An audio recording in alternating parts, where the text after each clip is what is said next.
회의에서 불쾌한 말을 들었는데 그날 저녁까지 머릿속에서 계속 맴돌았던 적 있으신가요? 어려운 부탁을 받았는데 거절하기는 더 어려워서 떠맡았다가 괜히 후회하고 마음 상한 적이 있지는 않으신가요? 놀라운 건 이런 작은 사건 하나하나가 쌓이면 멘탈에 스크래치가 응축되어서 업무 능률을 떨어뜨릴 수 있다는 사실입니다. 뿐만 아니라 이런 작은 균열이 누적되다 보면 심리적인 부담이 쌓여 언젠가는 폭발할 가능성도 있습니다. 최근 연구에 따르면 직장 내에서 받는 스트레스 중 상당수는 일의 난이도보다 사람 때문에 발생합니다. 그리고 그 스트레스는 누적될수록 업무 기피, 관계 회피, 심하면 퇴사까지도 이어질 수 있습니다. 문제는 이런 관계에서 벗어나는 방법을 제대로 배운 적이 없다는 데 있습니다. 그러다 보니 오늘도 애매한 웃음으로 버티거나 혼자 속으로 삼키며 괜찮은 척하는 경우가 많습니다. 하지만 계속 참는다고 해결되지는 않습니다. 상대는 멈추지 않고 나만 계속 지칩니다. 그래서 지금 필요한 건 나를 지키는 기술입니다. 바로 관계에서 선을 긋는 방법입니다. 지금부터 말씀드릴 4가지 전략은 불필요한 감정 소모 없이 자연스럽고 단단하게 직장 내 경계를 설정하는 실천법입니다. 첫째, 말투의 디테일에 신경 써야 합니다. 같은 말이라도 어떻게 표현하느냐에 따라 관계의 온도는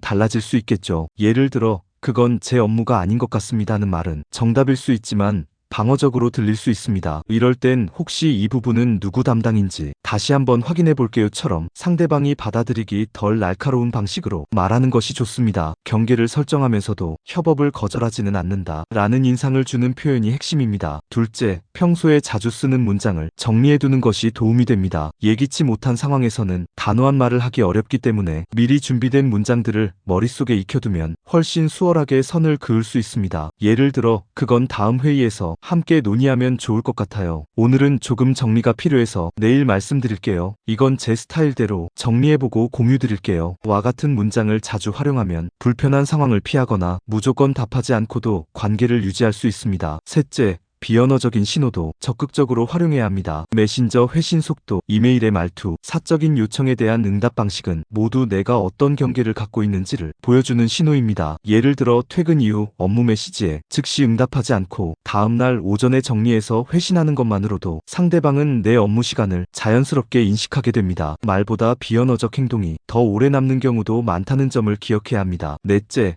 거절보다는 선택지를 제시하는 방식이 더 효과적입니다. 직장에서는 단호한 거절이 오히려 불필요한 갈등을 만들 수 있기 때문에 상대를 고려하면서도 나를 지키는 우회 전략이 필요합니다. 예를 들어 지금은 어려운데 오후에는 가능할 것 같아요. 저는 이 방법이 더 익숙한데 이렇게 해보면 어떨까요? 처럼 상대가 거부당했다는 느낌을 덜 받도록 말하는 것이 중요합니다. 이 방식은 협업을 유지하면서도 내 의사를 분명하게 전달하는 데 효과적입니다. 물론 선을 긋는 일은 때로 불편함을 동반합니다. 상대가 나를 불친절하게 여기거나 관계가 어색해질 것 같은 걱정이 들 수 있습니다. 하지만 선을 긋는다고 해서 모든 관계가 나빠지는 것은 아닙니다. 오히려 분명한 경계가 생기면서 서로에 대한 존중이 생기고 불필요한 오해나 침범이 줄어드는 경우도 많습니다. 정리하자면 직장 내 선 긋기는 내가 감정적으로 무너지지 않기 위한 최소한의 자기 보호 전략입니다. 관계를 끊는 것이 아니라 건강하게 유지하기 위한 기술이며 스스로를 지킬 수 있을 때 타인과도 더 좋은 관계를 맺을 수 있습니다.